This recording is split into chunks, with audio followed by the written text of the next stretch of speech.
Hello, I'm Josh George. I'm going to do my Week 6 college football predictions after this intro.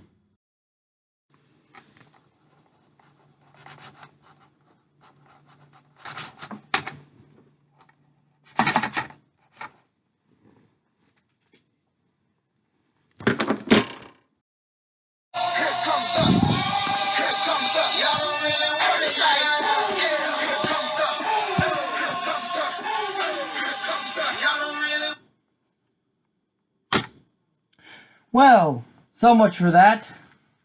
That was the best we could do. How was last week?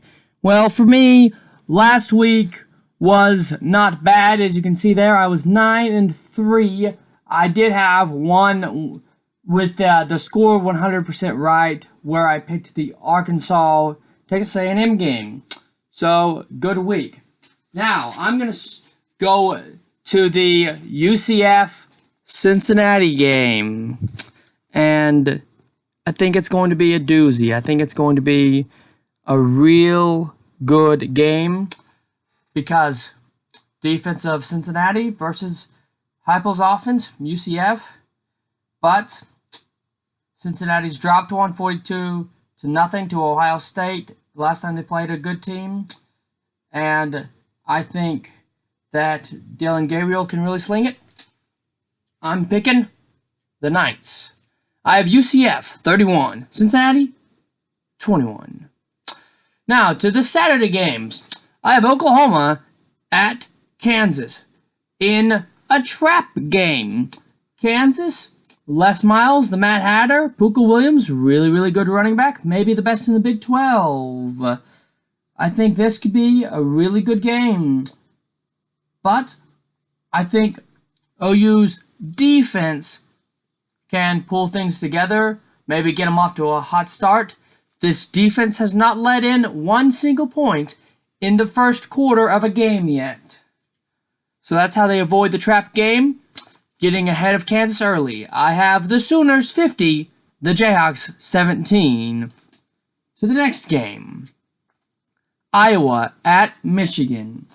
I think it could be an important game for Jim Harbaugh. As far as his career, he needs a win. I don't know if I can trust him in the big games, to be honest. Now, I know that Michigan's the more talented team. According to the 247 composite, they're ranked 11th. Iowa only ranks 43rd. Iowa, however, plays a good defense. Shea Patterson's going to have to be on his best game. I think it's going to come down to the play calling of Josh Gaddis, the offensive coordinator for Michigan. That's why I picked Michigan. I have the Wolverines 20, the Hawkeyes 17. Now, America's brightest orange, Oklahoma State, in Lubbock to face the Texas Tech Red Raiders. I think this could be a doozy of a game. The big three for Oklahoma State have been really good. If you haven't had a chance to watch them play, this might be a really fun one to watch. Spencer Sanders, Chuba Hubbard, and Tyron Wallace. Although they were held to 26 points last week against Kansas State. Now, Texas Tech, they have a really good team. They didn't start Jeff Duffy against Oklahoma, but he will be the starter in Lubbock this week. He's a good running quarterback. Oklahoma's defense struggles to defend the run. Everything points to a high-scoring game, and I like the Cowboys. So I have Oklahoma State 40, Texas Tech 30. Now, staying in the Big 12, Baylor going to Manhattan to face the Kansas State Wildcats. I think this features two kind of under-the-radar teams here. Baylor is undefeated, and they had not trailed in a game until they trailed in the fourth quarter against Iowa State. Kansas State's only loss came last week to Oklahoma State, and we just mentioned how good they were and how good that they have been. I think this will be a really good game. I think Charlie Brewer is going to be slinging the ball around. I think Matt Rhule is going to call really aggressively. I don't think he trusts his kicker after last week. But Kansas State, their ball control. Kansas State averages 45.75 rush attempts per game. So it's going to be who can control the tempo and how the game goes. And if it comes down to a last-second field goal, I like the Wildcats. That's why I'm picking Kansas State, 31, Baylor, 28. Now, to the next game on the slate of games. Virginia Tech at Miami.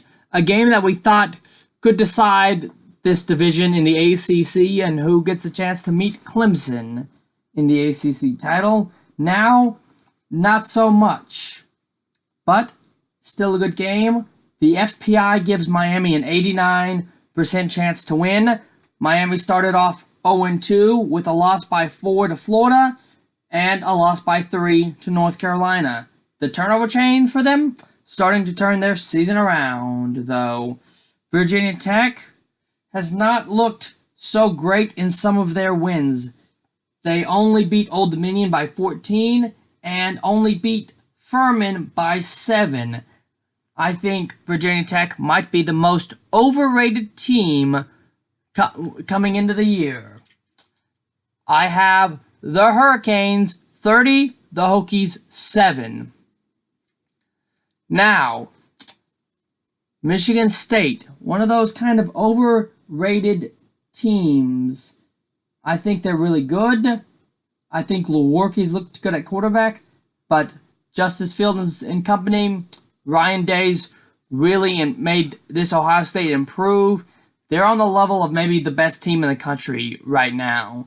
I don't think that Michigan State has a chance, and I think we might see Rocky Lombardi in this one. So I have Ohio State 45-13. Now, Cal against Oregon. Really good game. Lots of potential for both teams in this one. But I'm going to point to the FPI again. It has Oregon favored by 92%, although Cal is 4-1. But their average margin of victory is 4.4. That's very low. If it's going to be a super close game, I like Justin Herbert. Give me the Ducks.